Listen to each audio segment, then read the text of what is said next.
You see another one?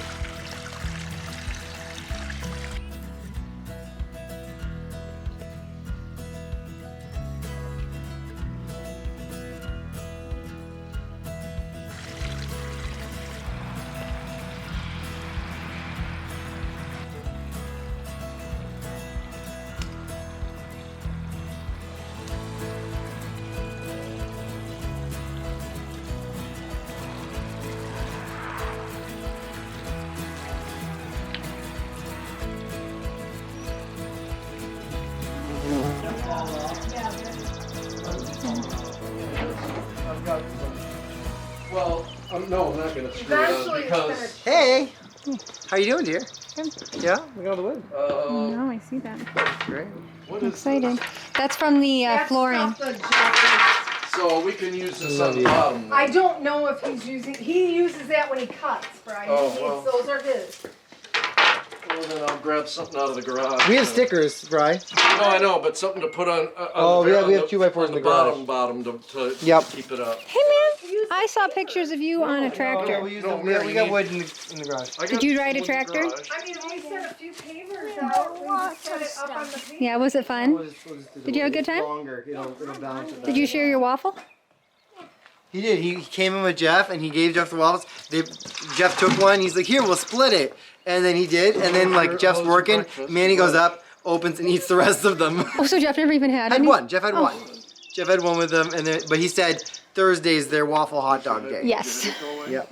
It's Manny planned. He wanted to have a waffle hot dog party. That's awesome. And so he said when they come over to do, when he finishes the floor, he's like, we'll do it then. I'm like, wait, who's cooking for this event? Right? Manny's like, you are, Mom. I'm like, oh, okay. All right.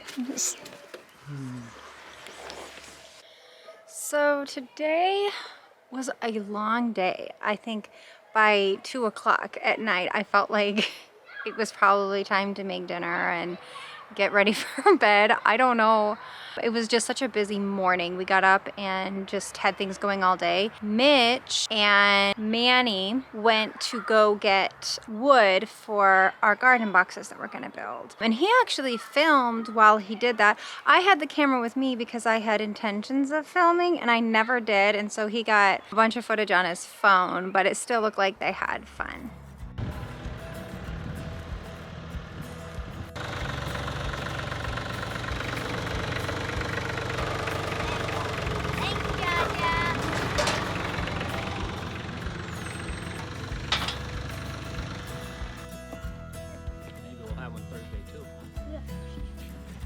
You know, make sure Char knows about that Thursday waffle party. Yeah, he was talking about it. That's his birthday party. We're having a big birthday party. Birthday party? Waffles and what? Waffles and hot dogs. That's what it was. Waffles and hot dogs. Should we wrap the waffles around the hot dogs? Yes. Or, Manny, Ooh, Jeff has the ideas. you could also cut the hot dogs up and put them in the waffles.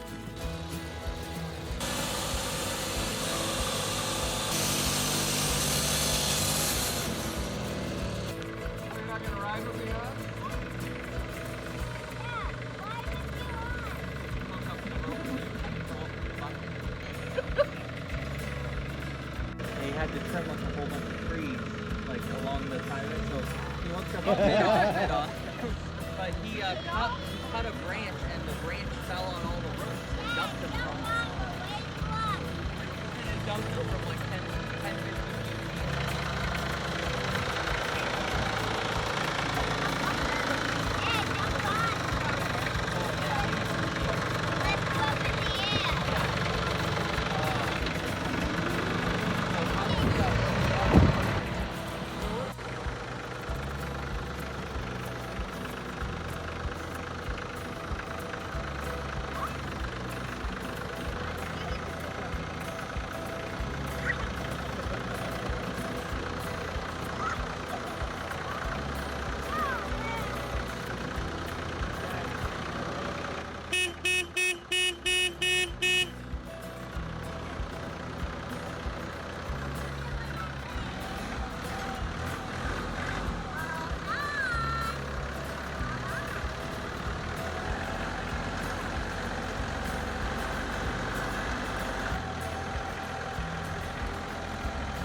Tell me what happened here. Man, what's this?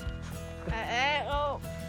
Did you eat all Jeff's waffles? Right out. No, you can't get up there now because you ate all the waffles. Sometimes, I mean, a couple weeks ago. Grandkid coming over honking the horn.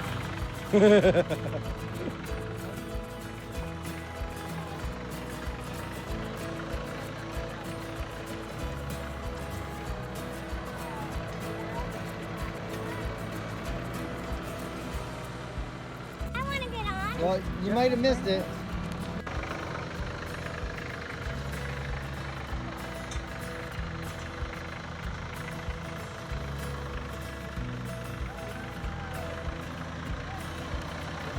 Tally ho.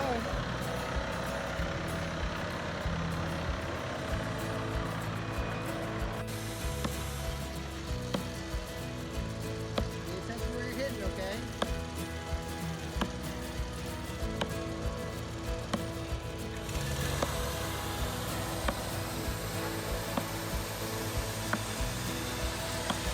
Manny looked like he had the best time on that tractor.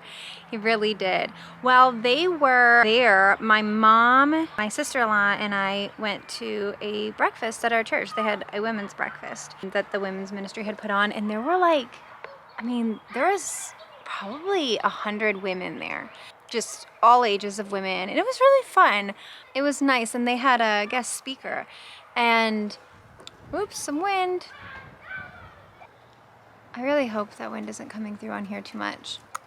I probably should be sitting inside, but Manny is across in the other yard playing with the neighbor kids, and when he's out playing, I like for one of us to be out kind of keeping an eye on things, because I've never like met the kids' parents or anything like that. I personally haven't, so I don't know. I just like to oversee and make sure that, you know, everything's on the up and up, you know. So it is officially like 10 days post-surgery, and my scar is healing really well.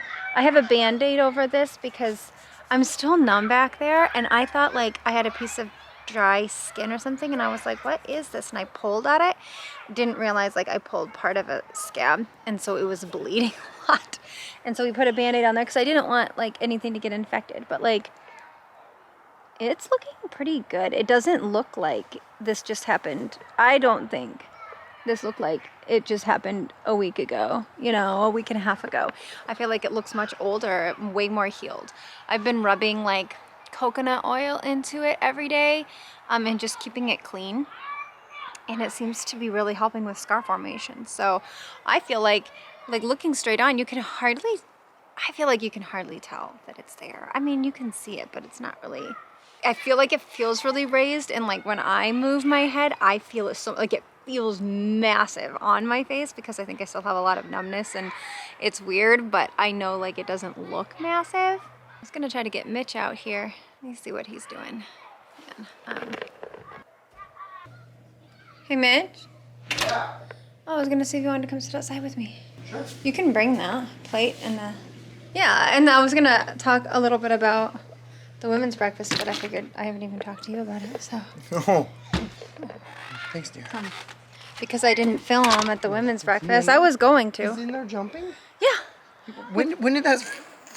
Well, okay, so yesterday when we went... Hang on.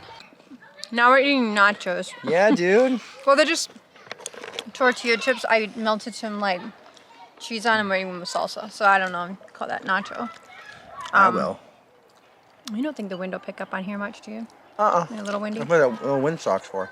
Yeah. The dead cat. I told my mom it was called, she's like, oh, you're a little fuzzy. I said, it's called a dead cat. And she's like, ha ha ha. I'm like, no, really? And Tomlin goes, it is. She goes, it's called a dead cat? And Tomlin said, yeah, because it looks like a dead cat. She goes, oh, it does look like a dead cat. That was funny. Anyway. Mm-hmm. So, yeah, the woman that spoke at the women's breakfast, I really enjoyed it. Because one thing she did is she talked about the book of Ruth, But instead of like isolating one part, she pretty much read the entire book of Ruth. Really? I mean, she read big chunks and then summarized in between. So she went beginning to end of the book of Ruth. Not only that, she tied it to like the beginning of the overarching story of the Bible and to the end. Like she was like, so here's the entire story in its full context, and here's how it fits into the big overarching story of the Bible. And I actually talked to her afterward. I was like, I appreciated that so much because often, like, you come to these things and they isolate one verse or one little passage and take it out of context and talk about it and stuff. So I was super appreciated, like, that we went through the entire book. And so she was able to pull things like, oh, and remember in the beginning when we, this happened, you know. Themes. Oh, the themes of the whole book that you don't notice if you don't do that. I mean, it's a 4-chapter book. It's not hard to read all at once. But it's like, this book is one story. It's not, each chapter isn't a different story. Each verse isn't a different, like, it's one story that they're telling us. Right. And why are they telling us this story? Anyway, but, and part of it, she was talking about how how sometimes we get focused on the what. Or okay.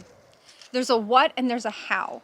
And where we should like have hope in God and trust him for the what, but often we worry about the how. Like if the what is his provision, the how is like, okay, the steps that we need to get there, like, okay, God's gonna provide us to do something that we like know we don't have the money for. Right.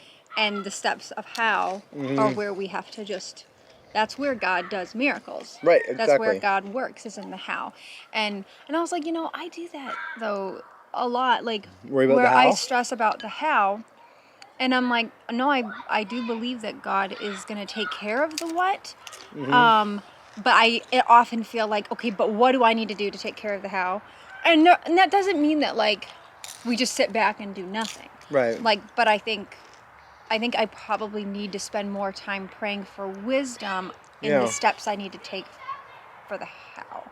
You know, like, what do you want me to do? Instead of me just always like, well, what can I do? What can I do? What can I do? Yeah. I don't know if that.